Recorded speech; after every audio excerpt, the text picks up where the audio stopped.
Sean todos bienvenidos a esta su clase de semiótica.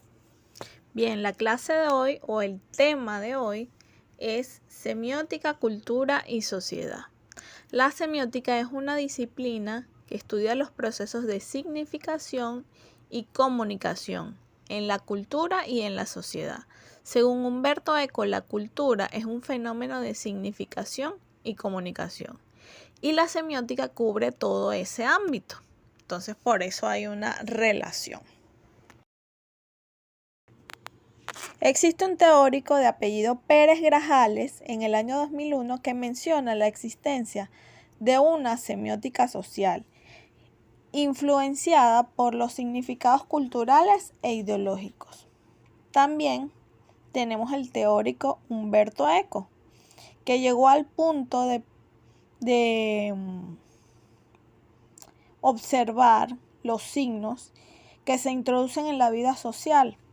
Y en el año 1981 llegó a preguntarse a Umberto Eco si son los signos los que nos permiten vivir en sociedad o si la sociedad en que vivimos no es otra cosa que un complejo sistema de signos. Al respecto formuló dos hipótesis, una radical, que consiste en la primera premisa que voy a decir a continuación, es: la cultura por entero debe estudiarse como fenómeno semiótico. Y otra hipótesis más moderada, que es la siguiente: todos los aspectos de la cultura pueden estudiarse como contenidos de una actividad semiótica. Bueno, hablando de esa primera hipótesis, Umberto Eco cree que esta hace de la semiótica una teoría general de la cultura y en última instancia un sustituto de la antropología cultural. Eso no quiere decir que la cultura en su totalidad sea solo comunicación y significación, más bien indica que la cultura se comprende mejor si se la estudia desde la perspectiva de la semiótica. Un teórico llamado Pérez Martínez, en el año 1955, opina que la semiótica lleva en sí misma la cultura, sin que necesite hacer una especificación. Al respecto, afirma lo siguiente: la semiótica no puede ser sino una semiótica de la cultura. Es indispensable una semiótica a secas, que no sea de una manera o de otra semiótica de la cultura. ¿De qué otra cosa puede ocuparse la semiótica si no es de los múltiples signos y procesos de significación de que se compone la cultura y que posibilitan a los seres humanos sus múltiples y variadas formas de comunicación? Pero entonces, ¿qué es la cultura? Bueno, la cultura es un sistema complejo de conocimientos y de costumbres que caracteriza a una población determinada y que es transmitido a las generaciones siguientes. Por ejemplo, el lenguaje, los hábitos y los valores son algunos de los aspectos que forman parte de la cultura. La cultura tiene ciertas características. Una de ellas es que, se caracteriza por ser aprendida, compartida y dinámica, es decir, que se adapta al contexto para garantizar la supervivencia de un grupo social. La cultura no es algo instintivo, sino que es producto del aprendizaje que se incorpora durante toda la vida. Es una capacidad que lo diferencia de los animales. La forma de vida en una comunidad hace posible la continuidad de la cultura. Existe una amplia diversidad cultural, como tantas sociedades o países hay en el mundo. Es decir, las diferentes culturas pueden convivir. Aunque existan diversas culturas muy distintas entre sí, todas comparten los siguientes elementos. El primer elemento: los símbolos que son reconocibles por toda la comunidad. Segundo elemento, el idioma y el lenguaje particular. Tercer elemento, la idiosincrasia, es decir, el modo de ser de las personas, de pensar, de percibir el mundo y a sí misma. En cuarto lugar, tenemos el sistema de creencias que le da una dirección a la vida, como por ejemplo la religión o los rituales. Quinto elemento, los valores que provienen de un orden social. Sexto elemento, las leyes que regulan un determinado sistema de normas y sanciones. Séptimo elemento, las costumbres como el tipo de música, de vestimenta o de comida. Otro elemento, las celebraciones colectivas, como por ejemplo una fiesta patria o el carnaval. Y por último, el avance de la tecnología que impacta en el desarrollo de la vida cotidiana. Pero entonces, profesora, ¿qué relación existe entre la semiótica, la cultura y la sociedad? Bueno, parafraseando un poco, la semiótica tiene como objeto de estudio los signos, ¿cierto? La cultura es un proceso de significación y comunicación. Es un fenómeno de significación y comunicación. Entonces, la cultura tiene inmerso dentro de sí misma los signos. Por eso tiene una relación con la semiótica. Y a su vez la sociedad es la que produce esa cultura. Entonces la sociedad está íntima y estrechamente relacionada con la cultura porque la sociedad es el grupo de seres humanos que producen a la cultura. Entonces, por ende, la semiótica, la cultura y la sociedad están relacionadas, es decir, van de la mano. Si nos vamos a clases pasadas, la palabra tiene que ver con el signo lingüístico y el signo lingüístico a su vez tiene dos elementos que son el significado y el significante. ¿Cuál es la definición de literatura? Bueno, según Aristóteles, él la define como el arte de la palabra, pero este término de literatura procede del latín litera, que significa letra o escrito. Según su etimología, es decir, el origen de la palabra, la literatura está relacionada con la cultura, con toda manifestación de belleza a través de la palabra escrita.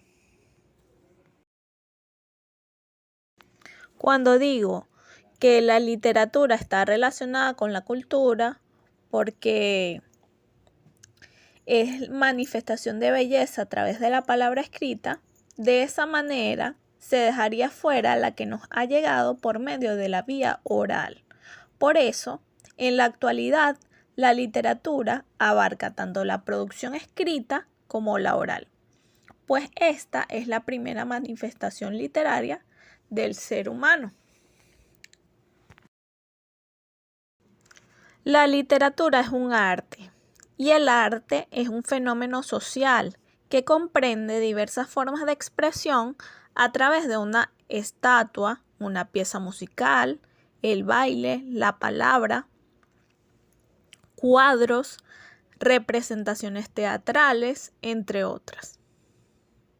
Las abundantes representaciones del acontecer histórico reflejan temas cotidianos y de la vida social. Por lo tanto, la literatura está íntimamente relacionada con la pintura, la escultura, la danza, el cine, la música, y es un reflejo de la realidad social en la que ha sido creada. Tiene una finalidad estética, porque toda obra literaria es producto de un acto de comunicación, el cual une al lector de diferente época y lugar con el autor de esa producción. En un texto literario, las palabras tienen la facultad de despertar en el lector una gama de emociones y sentimientos que le hacen vivir y recrear imágenes. Aún cuando el universo literario es ficticio, guarda una estrecha relación con el mundo real. Y usted dirá, bueno, profesora, ¿y qué tiene que ver la literatura con la semiótica? ¿Con qué se come eso? Bueno, muy sencillo. La literatura es un arte y la cultura la incluye. ¿Por qué? Porque la cultura toma en cuenta las características de un grupo social y además de eso, las producciones que hace ese grupo social. Y el arte es algo que es una producción de un grupo social o de un individuo. Entonces, allí está la relación. Porque la cultura incluye dentro de sí misma a la literatura como un arte. Allí está la relación. Entonces, como la semiótica estudia los signos y el proceso de significación y comunicación, entonces la semiótica estudia o analiza a la cultura y a su vez dentro de la cultura está inmersa esa literatura, ese arte. ¿Ok? Espero haya quedado claro. La literatura en sí misma tiene varias funciones. Entre las funciones que tenemos, la primera podría ser la función estética. El fin de esta función es lograr la belleza a través del uso estético del lenguaje. Otra de las funciones que tiene es la función social, cuya finalidad es reflejar o criticar la realidad social. Seguidamente tenemos la función cultural, cuyo objetivo es transmitir valores y conocimientos universales. Luego tenemos la función musical, que tiene por fin crear ritmo y armonía con los sonidos del lenguaje. Luego tenemos la función afectiva. Esta busca expresar sentimientos y emociones. A continuación tenemos la función simbólica. Esta usa signos y figuras para representar ideas o conceptos. Luego está la función evasiva. Esta busca escapar de los problemas o conflictos personales o sociales. Y por último tenemos la función de compromiso. Esta busca asumir una postura ética o política frente a la realidad.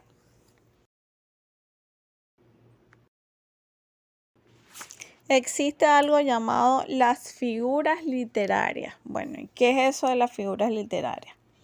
Son los recursos de estilo de los que se vale el autor para embellecer y darle una mayor fuerza expresiva a un poema o cualquier otro tipo de composición. Se dividen en figuras de dicción, de pensamiento y tropos.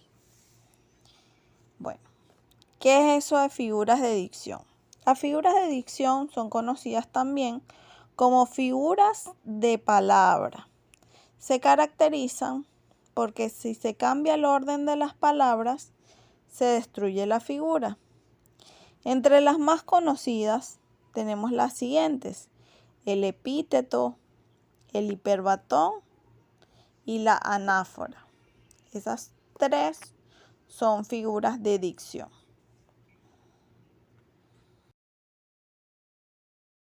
Figuras de pensamiento.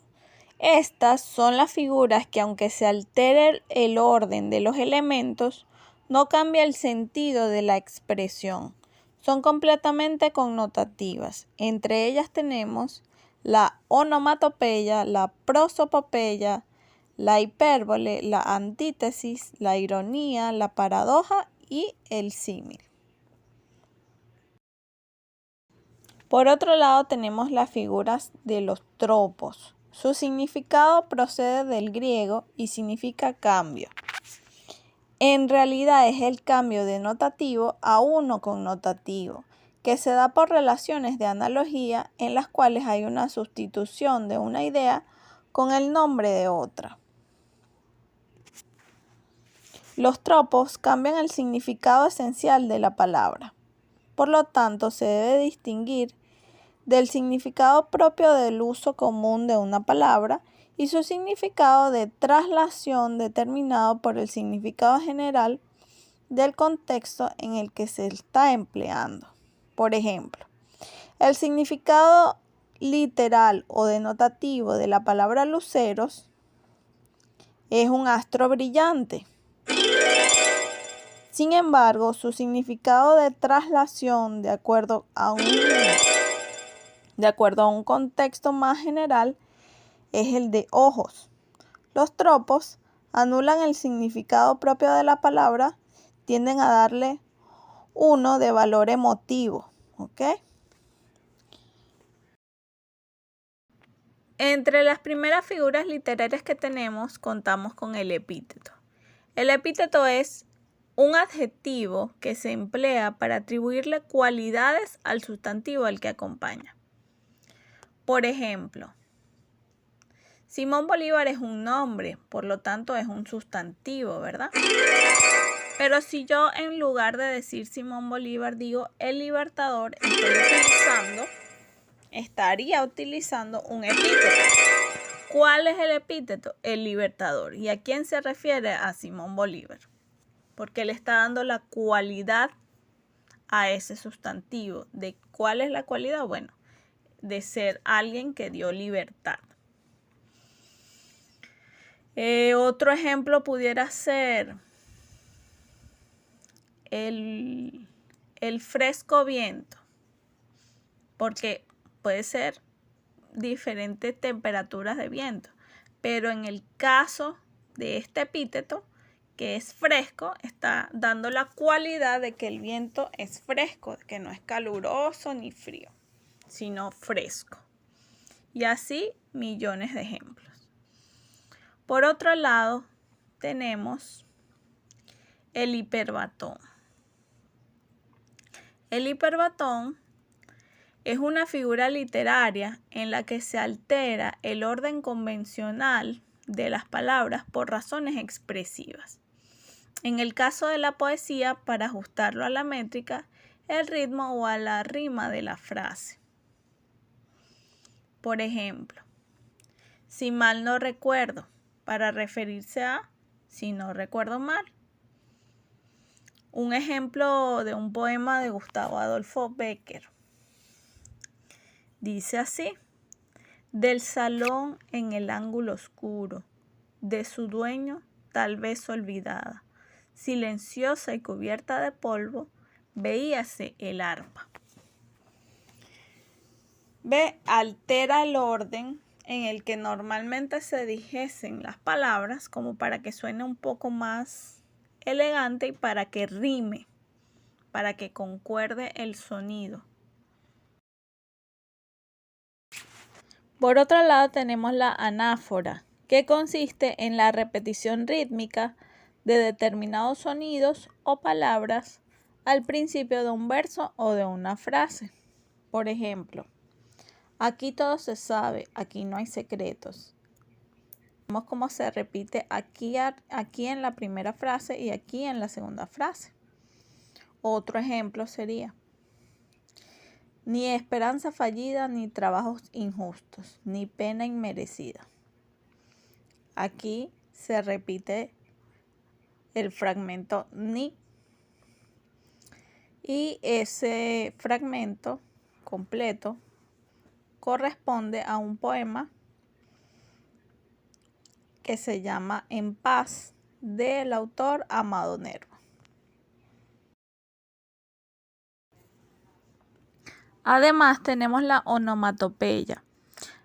¿Qué es eso de onomatopeya? Bueno, es la representación escrita o hablada de un sonido como clic, crack, plaf, puff, ps, etc. Es una manera de vocalizar los sonidos que pueden generar ciertos objetos o animales. Por ejemplo, oí sonar el tic-tac del reloj y de pronto la rana cantaba croc, croc. Entonces la puerta sonaba pum, pum. Son algunos ejemplos. Además tenemos la prosopopeya, también llamada personificación. Esta ocurre cuando le damos a objetos inanimados o animales ciertos rasgos exclusivos de la humanidad. Por ejemplo, la luna me sonreía desde lo alto del cielo. O sea, la luna no tiene sonrisa. O, por ejemplo, hoy, corazón dolorido, pobre corazón desierto, aunque parezcas dormido, yo sé que estás casi muerto. Tus ilusiones de ayer murieron una por una, para nunca más volver. Se fue tu buena fortuna y hasta la linda mujer, que amaste como a ninguna, se diluyó con la luna en aquel amanecer. Okay, aquí vemos como una humanización del corazón, ¿ok? Porque pese a la connotación romántica que tiene, el corazón simplemente es un órgano del cuerpo humano que bombea la sangre por todos los órganos del cuerpo, pues. Entonces, vemos cómo le dan características al corazón más allá de las que tiene. ¿Ok? Lo mismo pasó con la luna. Bien, a continuación tenemos la hipérbole. Esta consiste en la exageración poética, una cuyo sentido es remarcar el sentido explícito de una idea. Por ejemplo, lloró ríos de lágrimas al partir. ¿Ok?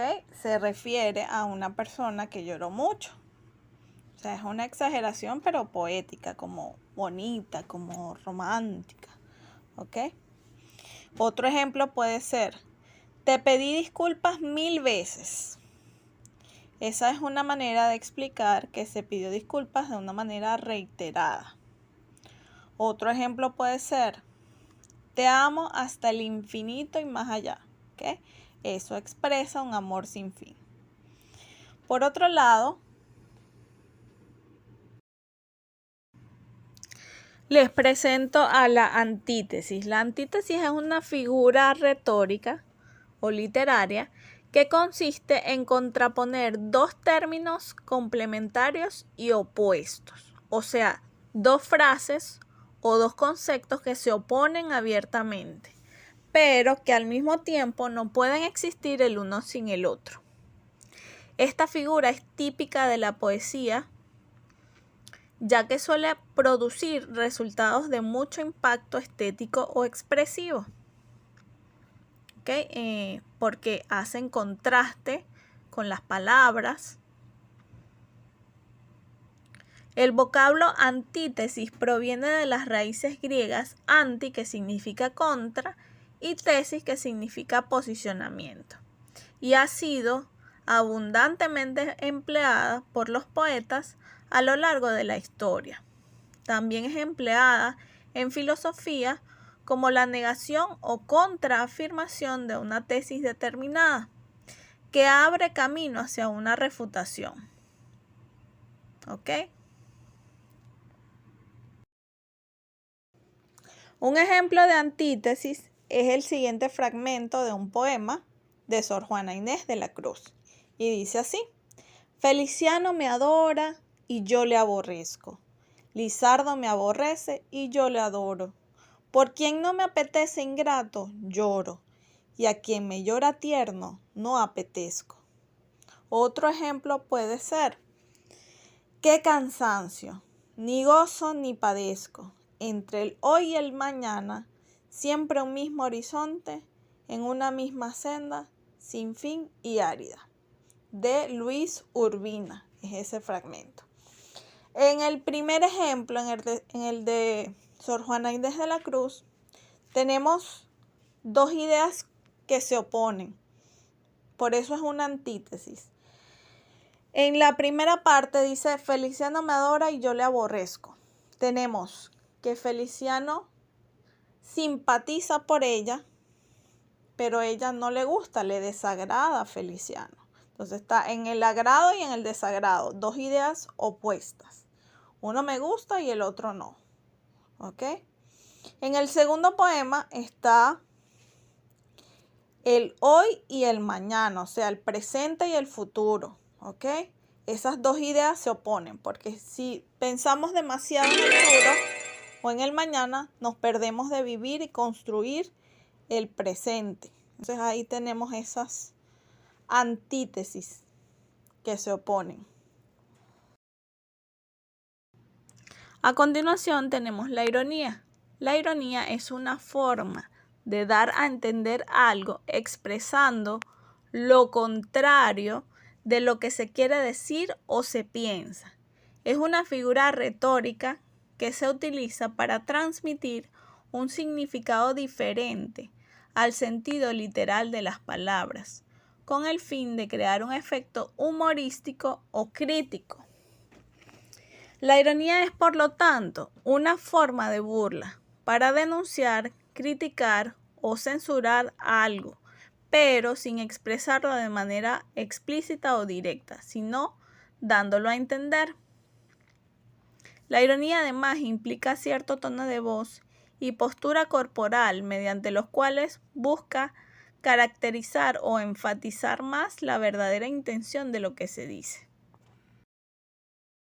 En este sentido, la ironía valoriza algo cuando realmente lo quiere desvalorizar, o al contrario, desvaloriza algo cuando en realidad busca realzar su valor.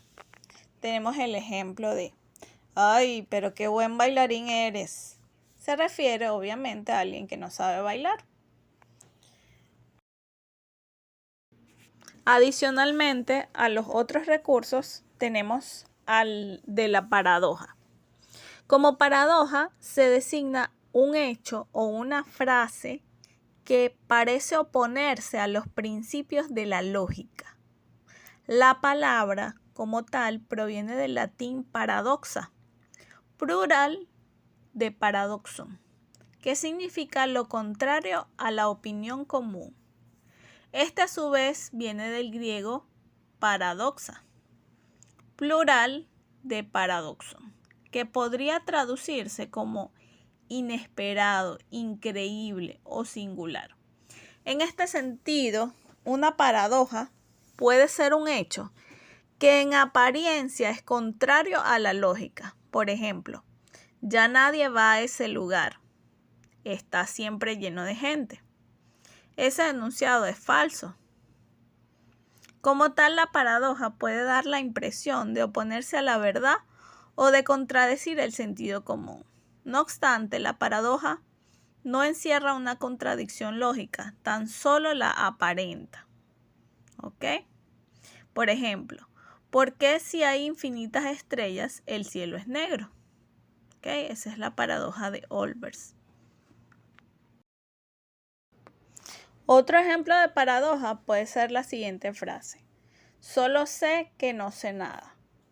Aquí, aparentemente, o se sabe o no se sabe. Pero en este caso, simplemente se está resaltando la cualidad de la humildad, ¿ok? Que puede tener una persona. Pese a que tenga mucho conocimiento, se admite que todavía hay algo más por saber, por aprender. ¿Okay? Por otro lado, tenemos el símil o comparación.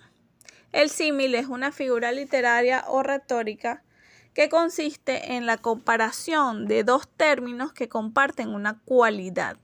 A diferencia de la metáfora, el símil precisa del uso de conectores, entre los cuales destacan el conector como, el conector cual, conector que, similar a, parecido a, semejante a, entre otros. Ejemplos de símil. Eres fría como el hielo, tu larga cabellera como el color del sol. Ahí tenemos un par de ejemplos de símil, pero además hay un punto a destacar que cuando el símil se le quita el nexo se transforma en metáfora. Por ejemplo, sus ojos negros como el azabache miran con intensidad. Eso es un símil, pero si le quitamos el nexo o el conector, que es la palabra como, diría algo así. Los dos azabaches de su rostro miran con intensidad y en ese caso dejaría de ser un símil y se transformaría en una metáfora.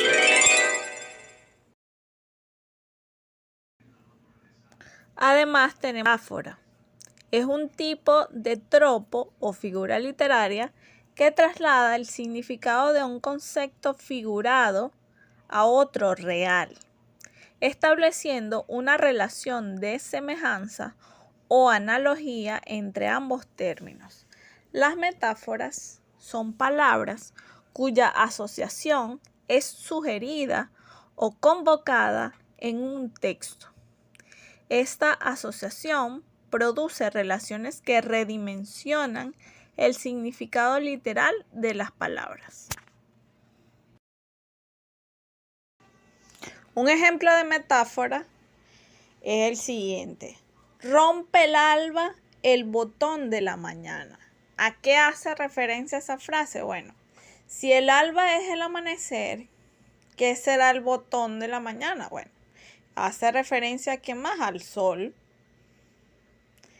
Otro ejemplo de metáfora.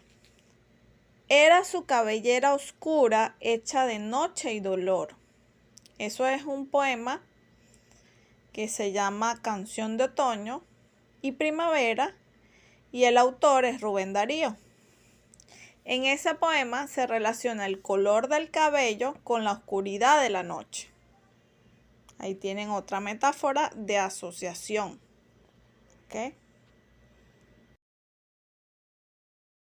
Además tenemos la alegoría. La alegoría es un concepto filosófico, artístico y literario que consiste en la representación de un significado simbólico.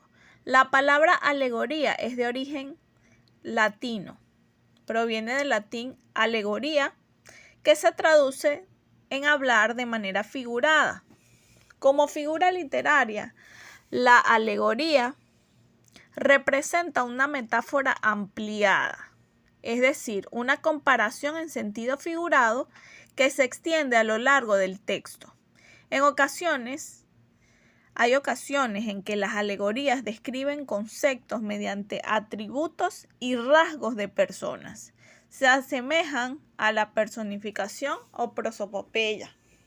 Por ejemplo, serían la personificación del amor como un niño alado, es decir, con alas, que dispara sus flechas con los ojos vendados. ¿A quién les recuerda eso? Cupido, ¿cierto? Bueno, también otro ejemplo sería la justicia, el concepto de justicia, representado como una mujer con los ojos vendados, portando una balanza y una espada. Por otro lado, tenemos la sinestesia. Como sinestesia también se conoce a una figura retórica en la que es atribuida una sensación, sea de tipo auditiva, olfativa, visual, gustativa o táctil, a un objeto al cual no le corresponde. Como tal, es muy usada en las obras literarias, especialmente en la poesía. Por ejemplo, Sorda tristeza, Dulces días, La verde soledad de los campos. Otro ejemplo puede ser, mira con las manos y toca con los ojos. Es un ejemplo muy evidente, ¿no? Que cambian unos sentidos por otros. ¿Quién va a mirar con las manos? O sea, ustedes me dirán. ¿Y quién va a tocar con los ojos? Ustedes me dirán. Entonces, bueno, ahí tienen los ejemplos.